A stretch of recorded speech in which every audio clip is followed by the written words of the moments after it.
Welcome back, everyone. Today's topic is the common Muslim claim that the name Ahmad can be found in Isaiah 42:1. Before we look at this verse specifically, let me first lower your expectations of the level of Bible reading and interpretation to expect in this video. To do this, let's look at another very commonly cited prophecy of Muhammad in the Bible. He said, "The Lord came from Sinai and dawned from Seir upon us. He shone forth from Mount Paran. He came from the 10,000s of holy ones with flaming fire at his right hand." Don't see Muhammad there? Put your Muslim Bible interpretation glasses on with me, and let's try again. Muhammad, came from a region that's close enough to Mecca and Medina and dawned from the same place. He shone, perhaps because he was shiny or bald, forth from Mount Paran, which is again close enough to Mecca and Medina. He came from the 10,000s of his soldiers with a sword or Quran in his right hand.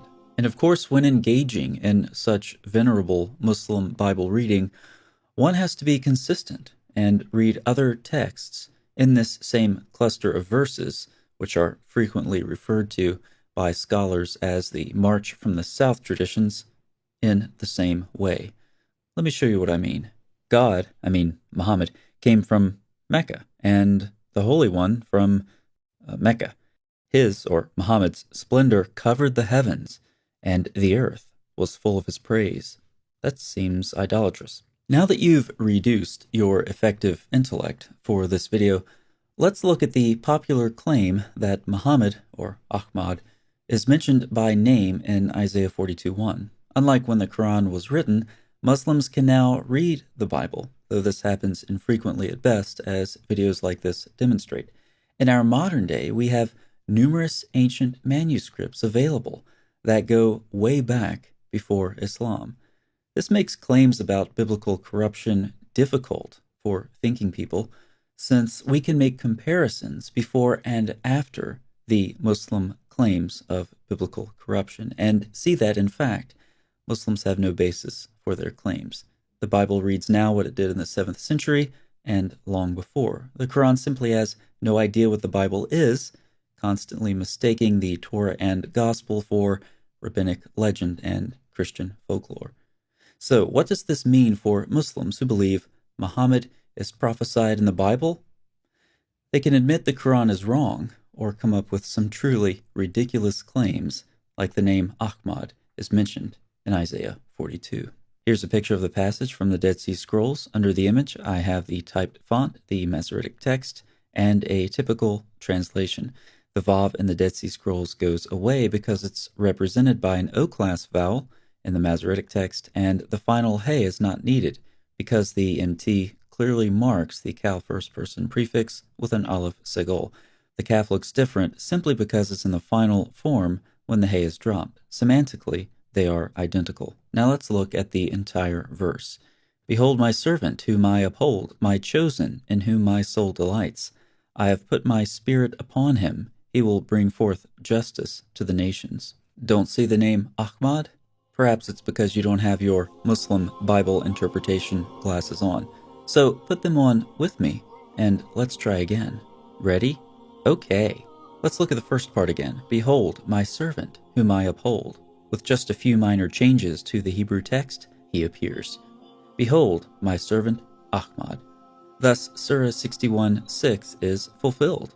And remember when Isa, son of Mary, said, "Sons of Israel, surely I am the messenger of God to you, confirming what was before me of the Torah, and bringing good news of a messenger who will come after me, whose name will be Ahmad, who is explicitly mentioned by name as the servant, as it is written in the prophet Isaiah." Actually, I don't remember when Jesus said that, and it would be really nice if the Quran's Isa would have at least called Muhammad a servant instead of a messenger in context, to match an important theme in Isaiah, namely the servant. It seems like the Quranic Isa doesn't know too much about Isaiah's prophecy. The New Testament provides a contrast in this regard, where the same Greek word for servant is used in Matthew 12 and the Septuagint of Isaiah 42. To add to the things the author of the Quran doesn't know, Matthew also knows Isaiah wrote it, since he mentions him by name, Muslims who make this argument about Isaiah 42:1 are claiming, indirectly, to know more about the Bible than their God does. And finally, note that Isaiah 42:1 says, I have put my spirit upon him, that is, the servant. It's interesting that in the Quran, the spirit of Allah is connected most directly to Isa and not Muhammad. Now, if you're curious, let's remove those special glasses so we can actually see the changes to the Hebrew text that Muslims are proposing. The first person prefix has to be changed to an A-class vowel. The tav has to be changed to a chet. The vav discarded or changed from an O-class to an A-class vowel. The final hey is discarded, even though it frequently provides confirmation of the first person prefix in the Dead Sea Scrolls. The kaf is assumed to be the final form since the hey is dropped, at which point it can appear similar to the dalet and therefore must be a dalet. And finally, the bet and vav are discarded. Note that Muslims cannot produce a single manuscript to argue for these changes. All they can do is assert that the text doesn't say what it does, and further assert that since it doesn't say what it does, it must say Ahmad. This two-stage argument puts the ignorant icing on the incoherent cake. I've also included the Septuagint for you. It uses a form of the verb antilambano, which is a perfectly straightforward translation of the Hebrew. This corruption of the name Ahmad in Isaiah 42:1 must have been extremely early and widespread, affecting numerous Hebrew and Greek manuscripts from nearly a millennium before the Quran, and even earlier. But I'll admit, once you see Ahmad in Isaiah 42, you can't unsee it. In fact, I'm starting to see prophecies of Muhammad all over the place in Isaiah, using very similar and equally sound linguistic analysis. Let's start with the first word of Isaiah 42:1, behold, and use that as a link to connect to our next Ahmad passage. Behold, you are nothing, and your work is less than nothing. Let's fix this corrupted text. We can leave the aleph as is. It even has an A-class vowel to get us started. That's great. That pesky tav needs some modification, as well as a new vowel. The mem is right where we need it, and if it's one thing mems like, it's a good old dalet, and just like that, Ahmad appears. Behold, Ahmad is nothing, and your work is less than nothing. An abomination is he who chooses you. Wow, I actually don't disagree with this, ironically. Keep those Muslim interpretation glasses on and let's do another. Tell us what is to come hereafter. Again, let's correct the corrupted text. No idea what that inseparable preposition lamed is doing, so let's line that out. We can keep the aleph and chet. How fortuitous. Just make the vav an A-class vowel and notice the resh, which looks strangely like a dalet. Boom, Ahmad. Tell us what is to come, Ahmad, that we may know that you, not sure why that's plural, are gods.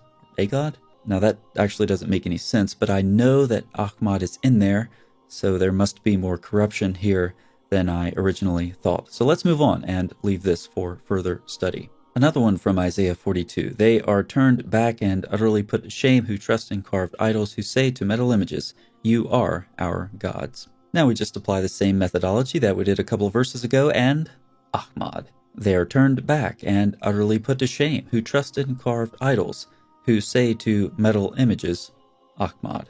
Hey, this reminds me of the idolatry enshrined in the Kaaba. I have to admit, this is working better than I expected overall. Let's do one more. I am the Lord, I have called you in righteousness. Notice the part translated, I have called you.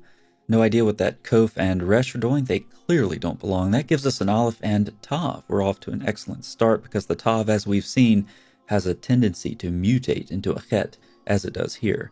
The yod is close to a mem on a Hebrew keyboard, which is an easy typo for those ancient scribes to make, so let's amend that to a mem. And finally, there's that final kaf, which looks like a dalet. Oh yeah, Ahmad. I am the Lord, Ahmad. And now we come full circle. We started off with a couple prophecies of Muhammad that called him God, and we're finishing with another. It would be miraculous if it wasn't so stupid. It's hard to have little else than contempt for these pathetic attempts to find Muhammad in the Bible. As dumb as this all is, it demonstrates something very plainly. Muslims are stooping very, very low as they attempt to prove the Quran true. And if stooping that low is what's required to prop up your book, then you don't have much of a book, do you? Thanks so much for watching. I'll see you next time.